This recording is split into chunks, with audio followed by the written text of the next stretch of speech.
नमस्कार दोस्तों। आज हम करेंगे यूपीएससी प्रीवियस पेपर प्रीलिम्स के और उसमें आधुनिक इतिहास का पार्ट हमने शुरू किया। 50 क्वेश्चन कर लिए हैं।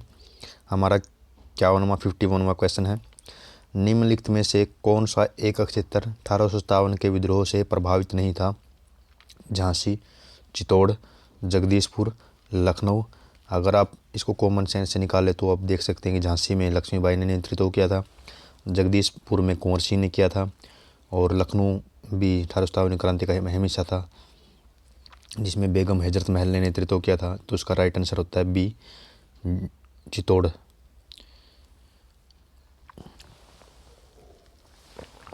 हमारा नेक्स्ट क्वेश्चन है 52वां, निम्नलिखित कथनों पर विचार करना है और इनमें से कौन कौन से कथन सही हैं। ईश्वर चंद्र विद्यासागर ने महिलाओं की शिक्षा को प्रोत्साहित करने के लिए प्रमुख उद्देश्य से कलकत्ता में बैथुन स्कूल स्थापित किया। बंकिम चंद्र चट्टोपाध्याय कलकत्ता विश्वविद्यालय के प्रथम स्नातक थे। तीसरा, केशव चंद्र सेन के सती प्रथा के विरुद्ध अभियान के फलस्वरूप तत्कालीन गवर्नर जनरल ने सती प्रथा पर प्रतिबंध के लिए कानून बनाया।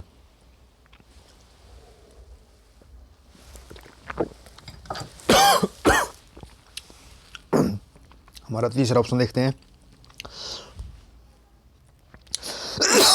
हमारा तीसरा ऑप्शन है कि केशव चंद्र सेन के प्रयासों के बाद सती प्रथा पर कानून बनाया। हमको पता है कि राजा राम मोहन राय के प्रयासों के बाद ही कानून बना था, जो कि इसका तीसरा ऑप्शन गलत होता है। 3 को एलिमिनेट करते हैं तो हमारा ऑप्शन ए और बी बचता है। तो दोनों A1 और 2 दोनों ऑप्शन सही है, क्योंकि सती प्रथा के विरुद्ध जो प्रयास किया था राजा राम मोहन राय ने चलाया था और इसी के प्रयासों के अनुरूप 1829 में विलियम बेंटिंग ने सती प्रथा पर प्रतिबंध लगाया था।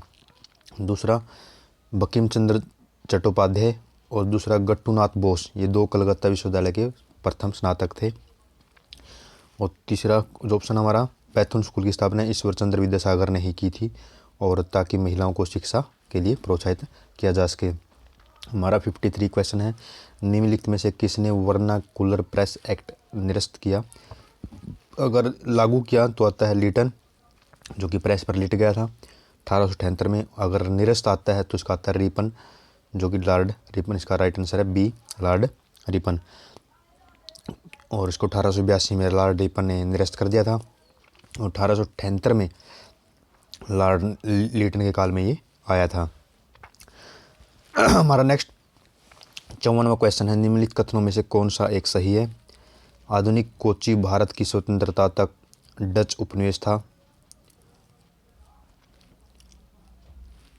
डचों ने पुर्तगालियों को पराजित किया और आधुनिक कोच्चि में अपना प्रथम फोर्ट विलियम्स का निर्माण किया। आधुनिक कोच्चि पहले डच उपनिवेश था जिसे बाद में पुर्तगालियों का अधिकार हो गया। आधुनिक कोच्चि कभी ब्रिटिश उपनिवेश का भाग नहीं था। इनमें से कौन सा कथन सही है? इसका राइट आंसर वैसे बी है, डचों ने पुर्तगालियों को पराजित किया था और आधुनिक कोच्चि में फोर्ट विलियम्स का निर्माण करवाया।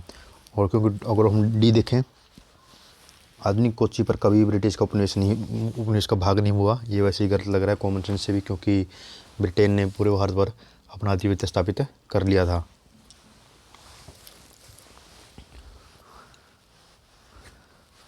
दूसरा, आधुनिक कोच्चि जो ए ऑप्शन है भारत की स्वतंत्रता तक डच उपनिवेश था, ये भी गलत है, क्योंकि डच बहुत जल्दी चले गए थे। ये अंग्रेजों का उपनिवेश बनकर रहा था। हमारा सी ऑप्शन है, आधुनिक कोच्चि पहले डच उपनिवेश था जिसे बाद में पुर्तगालियों का अधिकार हो गया था, ये भी ऑप्शन गलत है। हमारा नेक्स्ट क्वेश्चन है 55, निम्नलिखित कथनों पर विचार कीजिए और इनमें से कौन से कथन सही है? पहला ऑप्शन है हमारा, वारन हेस्टिंग्स प्रथम गवर्नर जनरल थे जिन्होंने भारत में ब्रिटिश ढांचे पर आधारित एक नियमित पुलिस बल स्थापित किया। दूसरा, रेगुलेटिंग एक्ट 1773 में कलकत्ता में उच्च न्यायालय स्थापित किया। और तीसरा ऑप्शन है, भारतीय दंड संहिता 1860 में लागू हुई। अगर आपको थोड़ा सा भारतीय संविधान या संवैधानिक प्रावधान पढ़े हैं तो उसमें देखते हैं, हमको पता है कि रेगुलेटिंग एक्ट 1773 में कलकत्ता उच्चतम न्यायालय की स्थापना हुई थी, ये 2 ऑप्शन ठीक है। और आईपीसी 1860 में आई थी, ये भी ठीक है। तो इसका मतलब 2 और 3 ठीक है, तो ये ऑप्शन बी और डी में आते हैं। अब देखते हैं हम एक, हमको पता है कि पुलिस बल की स्थापना वारन हेस्टिंग्स के काल में न होकर लॉर्ड कर्जन द्वारा पुलिस बल स्थापित की थी नियमित रूप से। लॉर्ड कर्जन ने 1898 से 1905 तक भारत का गवर्नर रहा। हमारा 56वां क्वेश्चन है, 18वीं सदी में भारत में लड़े गए युद्धों का सही कालक्रम बताना है। वांडीवास का युद्ध, बक्सर का युद्ध, अंबर युद्ध, पलासी युद्ध।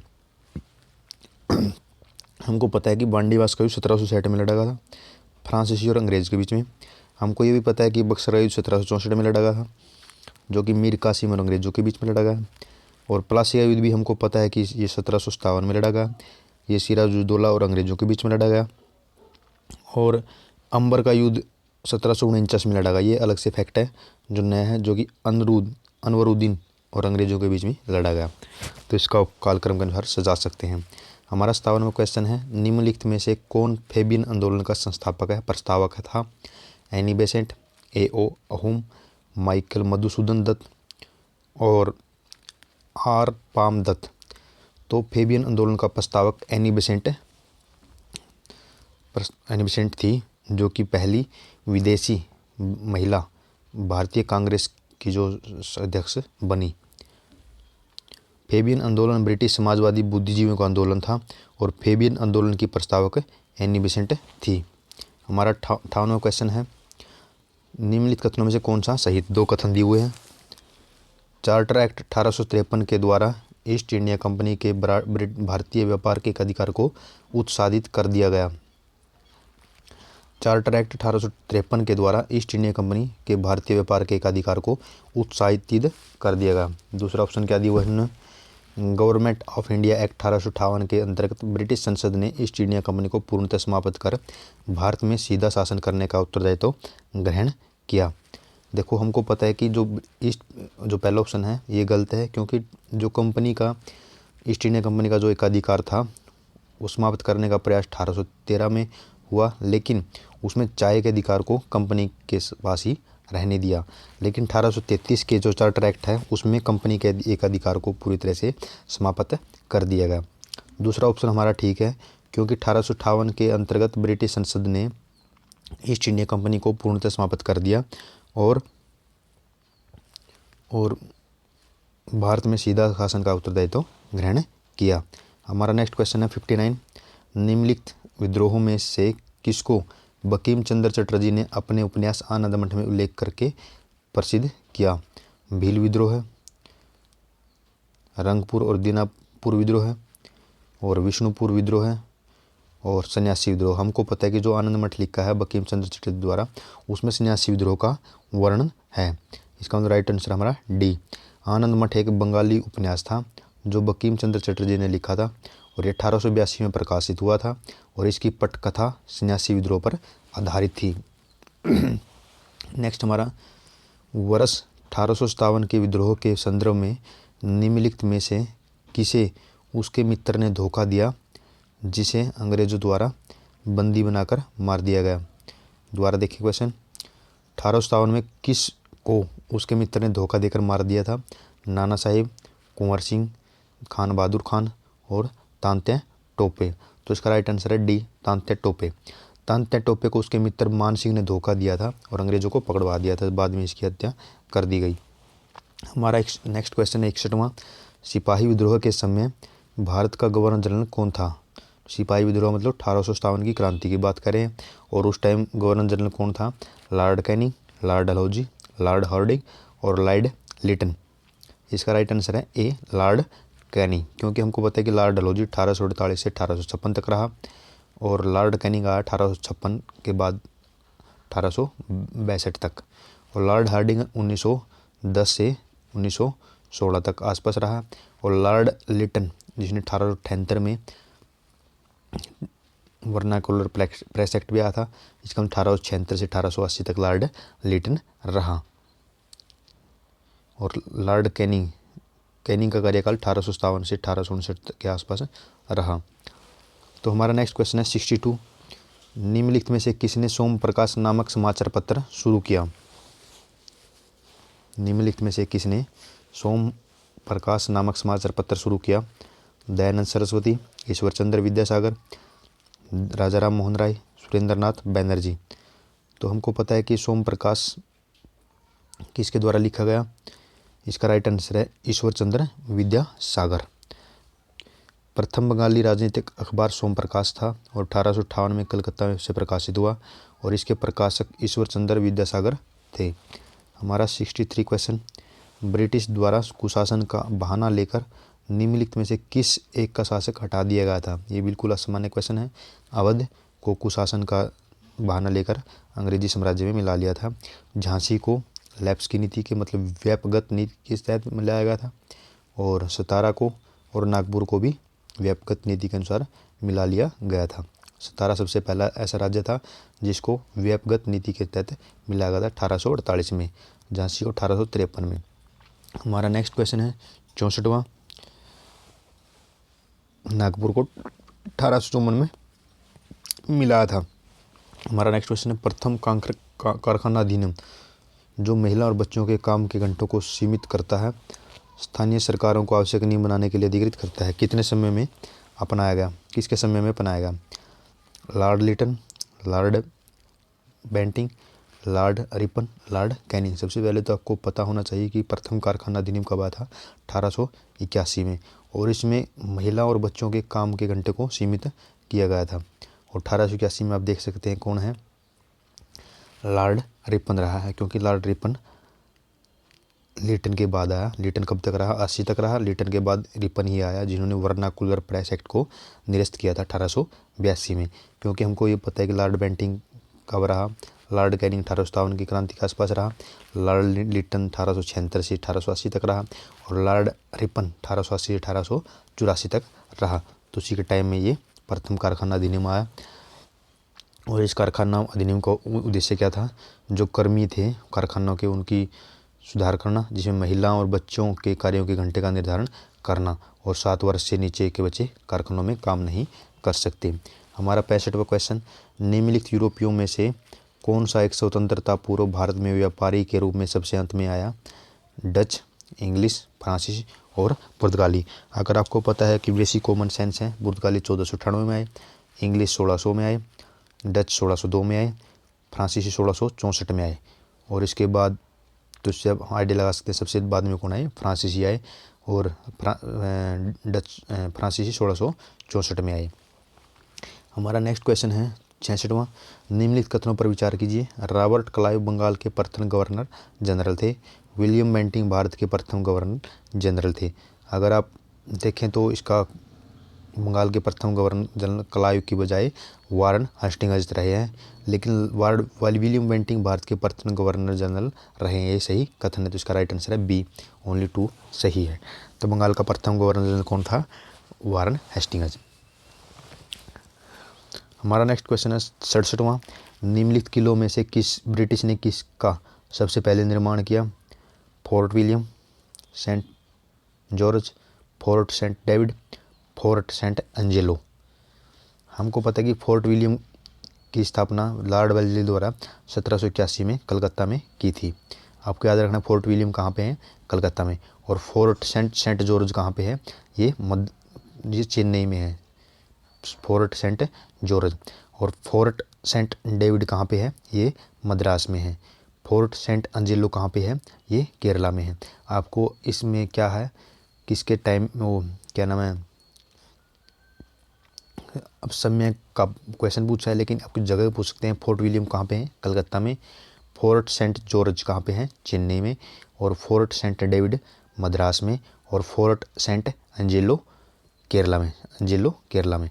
अब इसका समय देखें, जो फोर्ट विलियम 1781 में वेल्लेसली के द्वारा बनाया था, फोर्ट सेंट जॉर्ज चेन्नई में 1644 में बनाया था, और फोर्ट सेंट डेविड मद्रास में 1670 में बनाया था, और फोर्ट सेंट एंजेलो ये पुर्तगाली ने बनाया था जो 1505 में। सबसे पहले कौन सा बना, एंजेलो तो पुर्तगाली बनाया, तो ऐसे एलिमिनेट हो गया। ब्रिटिश में सबसे पहले ये 1681 में विलियम वाला, जॉर्ज वाला 1644 में, और डेविड वाला 1670 में। इसका मतलब बी ऑप्शन का राइट आंसर है, जो कि 1644 में बनाया था। 68वां क्वेश्चन, निम्नलिखित में से किसने बहुविवाह नामक पुस्तक लिखी। ऑप्शन है राजा राम मोहन राय, ईश्वर चंद्र विद्यासागर, पंडित रमाबाई, रविंद्रनाथ टैगोर। हमको पता है कि ईश्वरचंद्र विद्यासागर के प्रयासों से ही विधवा पुनर्विवाह कानून जो 1856 में बना वो आया था। और बहुविवाह पुस्तक भी ईश्वरचंद्र विद्यासागर द्वारा ही लिखी गई। यह पुस्तक बहुविवाह कुप्रथा के विरोध में लिखी गई और ईश्वरचंद्र विद्यासागर ने इसके अतिरिक्त बाल्य विवाहेर दोष नामक पुस्तक लिखी।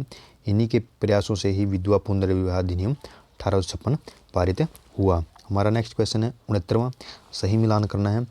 बंकिम चंद्र चटर्जी, दीनबंधु मित्र और प्रेमचंद एक साइड कृतियाँ हैं, पुस्तकें हैं। शतरंज के खिलाड़ी, देवी चौधराइन, नीलदर्पण और चंद्रकांता। बंकिम चंद्र चटर्जी हम इससे परिचित भी हैं, इसने देवी चौधरानी नामक पुस्तक लिखी। और दीनबंधु मित्र ने नीलदर्पण, दीनबंधु मित्र ने कौन सी पुस्तक लिखी? नीलदर्पण। और प्रेमचंद ने हमको पता है कि शतरंज के खिलाड़ी नामक पुस्तक लिखी। तो इसका मिलान आप कर सकते हैं, ए का 2 हो गया और दीनबंधु मित्र द्वारा नीलदर्पण, बी का 3 हो गया और सी का 1 हो गया। नेक्स्ट हमारा डेविड हेयर और अलेक्जेंडर डफ के साथ मिलकर किसने कलकत्ता में हिंदू कॉलेज की स्थापना की? और ये बिल्कुल आसान क्वेश्चन है। तो इसका राइट आंसर हमको पता है कि डेविड हेयर के साथ राजा राम मोहन राय ने ही हिंदू कॉलेज की स्थापना की थी। कलकत्ता के हिंदू कॉलेज की नींव कब डाली? 1817 में डेविड हेयर और अलेक्जेंडर डफ के प्रयासों के साथ, और इसमें राजा राम मोहन राय ने सहयोग दिया था। हमारा नेक्स्ट क्वेश्चन है 71, निम्नलिखित कथनों पर विचार कीजिए। भारत में पहली बार टेलीग्राफ लाइन कलकत्ता से डायमंड हार्बर के बीच बिछाई गई। दूसरा ऑप्शन है भारत में प्रथम निर्यात संवर्धक क्षेत्र कांडला में स्थापित किया गया है। निम्नलिखित में कौन सा कथन सही है? दोनों कथन ही सही हैं, क्योंकि जो भारत की पहली टेलीग्राफ लाइन है 1850 में कलकत्ता से डायमंड हार्बर के बीच प्रारंभ की गई और पहला निर्यात जोन भारत के कांडला में स्थापित किया गया। हमारा 72 क्वेश्चन है, निम्नलिखित में से किस गवर्नर जनरल ने भारत की परसुविधाबद्ध सिविल सेवा का सृजन किया, जो कालांतर में भारतीय सिविल सेवा के नाम से जानी जाती है? Warren Hastings, Wellesley, Lord Cornwallis, William Bentinck. तो हमको पता है कि जो भारत की जो contractual covenanted civil service of India किसके द्वारा सृजित की थी? लॉर्ड कॉर्नवालिस के द्वारा। इसका कार्यकाल 1786 से 1793 के बीच रहा है और इसी के टाइम में ही स्थायी बंदोबस्त आए थे। और हमारा नेक्स्ट क्वेश्चन है 73, 1793 में एक विनियमन द्वारा जिला कलेक्टर को उसका न्यायिक शक्तियों से वंचित कर दिया गया, केवल संग्राहक अभिकर्ता बना दिया गया।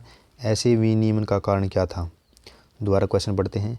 1793 में जो जिला कलेक्टर है उसको न्यायिक शक्तियों से वंचित कर दिया गया, मतलब जो पहले जिला कलेक्टर के पास न्यायिक शक्तियाँ भी थी और राजस्व संग्रह की शक्तियाँ भी थी, लेकिन 1793 में क्या कर दिया, उसको न्यायिक शक्तियाँ उससे छीन ली गई, उसको केवल जो राजस्व इकट्ठा करने का दायित्व दिया गया। ऐसे विनियमन का क्या कारण है? ऑप्शन ए, बी, सी और डी, 4 ऑप्शन बड़े बड़े हैं। अगर आप इसका राइट आंसर देखें तो इसका सी होता है। लॉर्ड कॉर्नवालिस जिला कलेक्टर में केंद्रित इतनी वरिष्ठ शक्तियों से सतर्क हो गया था, महसूस करता था कि एक व्यक्ति में इतनी परम शक्ति का होना अवांछनीय है। इसका मतलब वो विकेंद्रीकरण को बढ़ावा देना चाहता था। हमारा 74 क्वेश्चन है, अहमद शाह अब्दाली के भारत पर आक्रमण और पानीपत की तीसरी लड़ाई का तत्कालीन कारण क्या था? जो तीसरी लड़ाई हुई किसके बीच में हुई? अहमद शाह अब्दाली और मराठों के बीच में हुई थी। उसका कारण क्या था? वही ऑप्शन है, वह मराठों द्वारा लाहौर से अपने वायसराय तैमूर शाह के निष्कासन का बदला लेना चाहता था।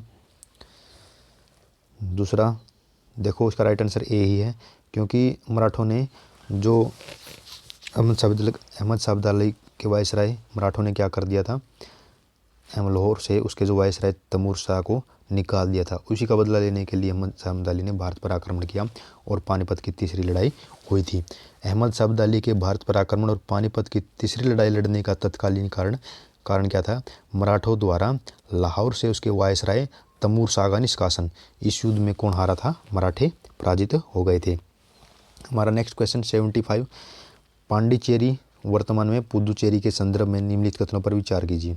पांडिचेरी पर कब्जा करने वाले पहली यूरोपीय शक्ति पुर्तगाली थी।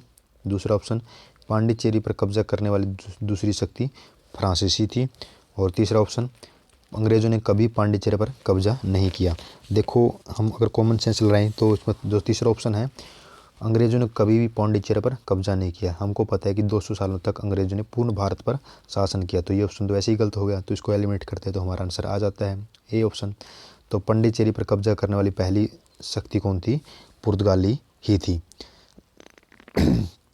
जिसने 16वीं शताब्दी के आरंभ में पांडिचेरी पर कब्जा किया। दूसरी शक्ति फ्रांसीसी ना होकर डच थी। अंग्रेजों ने 1761 में पांडिचेरी पर कब्जा किया था।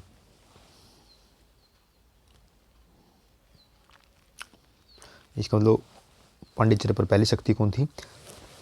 पुर्तगाली, दूसरी शक्ति डच, और अंग्रेजों ने 1761 में पांडिचेरी पर कब्जा किया। नेक्स्ट हमारा 73 क्वेश्चन। 1793 में लॉर्ड कॉर्नवालिस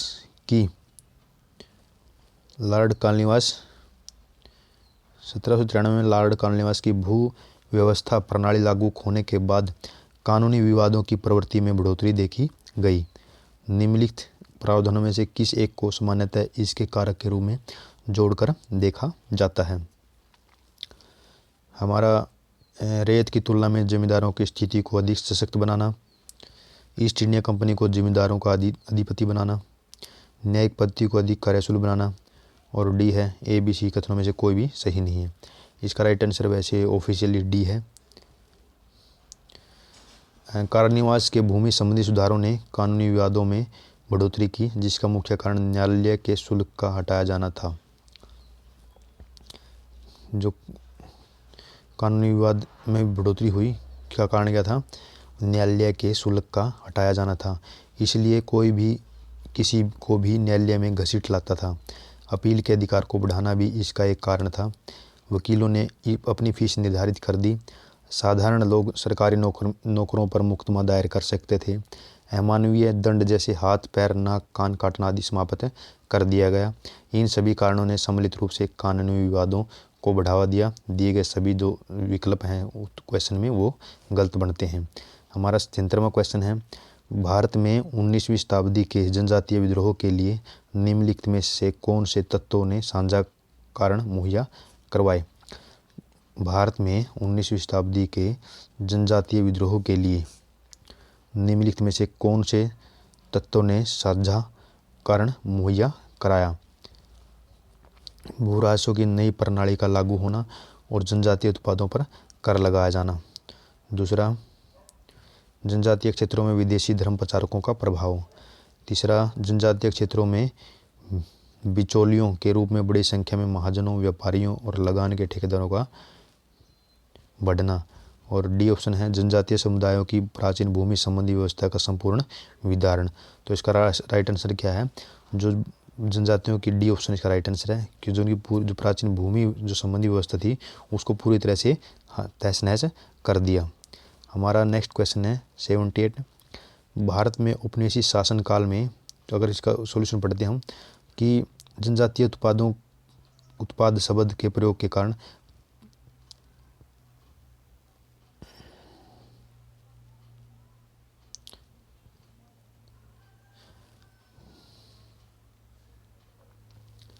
क्योंकि अगर बी ऑप्शन देखते हैं तो विदेशी धर्म प्रचार का पूरी तरह से सभी क्षेत्रों पर नहीं पड़ा था, इसका कुछ ही क्षेत्रों पर पड़ा था। और इसी तरह है जो बिचौलियों की बढ़ोतरी है सभी क्षेत्रों में समान रूप से नहीं हुई थी। तो इसका राइट आंसर वैसे ये है कि जो भूमि व्यवस्था थी, कर प्रणाली थी, उसमें बढ़ावा देने के कारण शोषण होने लगा। जो वास्तविक मालिक थे वो हट के मजदूर, कृषक मजदूर बन गए और शोषणकारी व्यवस्था शुरू हो गई, जिसके कारण जनजातीय विद्रोह शुरू हुआ। भारत में औपनिवेशिक शासन काल में होम चार्जेस भारत से संपत्ति दोहन का महत्वपूर्ण अंग थे। निम्नलिखित में से कौन सी निधियां होम चार्जेस की संगठक थी? लंदन में इंडिया ऑफिस के भरण पोषण के लिए प्रयोग में लाई जाने वाली निधि, भारत में कार्यरत अंग्रेज कर्मचारियों के वेतन पेंशन, और भारत के बाहर हुए युद्धों को लड़ने में अंग्रेजों द्वारा प्रयोग में लाई गई निधियां। तो इसका राइट आंसर है तीनों ही जो होम चार्जेज में शामिल थी। इसका और जो धन था, इसका खर्च भारतीय धन था, लेकिन खर्च अपने हितों में होता था। और इसका वर्णन R.C. दत्त ने इकोनॉमिक हिस्ट्री ऑफ इंडिया में बताया है कि home charges east India stock पर लाभांश, घरेलू ऋण पर ब्याज है। सरकारी अधिकारियों और कर्मचारियों के वेतन भत्ते भी होम चार्जेज के तहत आते थे। और ब्रिटिश सैनिकों द्वारा भारत या भारत या बाहर लड़े गए युद्धों के खर्च इसके महत्वपूर्ण संगठक थे। हमारा नेक्स्ट क्वेश्चन है 79। सन 1893 में सन विलियम वेडरबर्न और W.S. केन ने किस उद्देश्य से इंडियन पार्लियामेंट्री कमेटी की स्थापना की?